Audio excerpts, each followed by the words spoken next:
You ask Tiger to solve. This deals with linear equations with one unknown. The final result is x equals -9. Let's solve it step by step. Simplify the expression. Expand the parentheses. Multiply the coefficients. Simplify the arithmetic.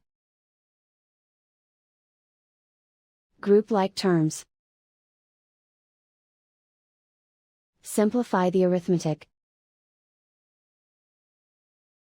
Group all constants on the right side of the equation. Add 130 to both sides.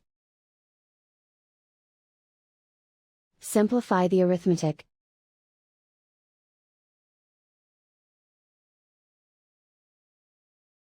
Isolate the x.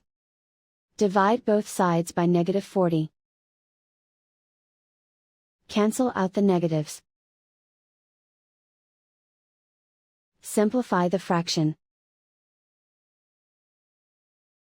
Move the negative sign from the denominator to the numerator. Find the greatest common factor of the numerator and denominator. Factor out and cancel the greatest common factor. And so the final result is x equals -9.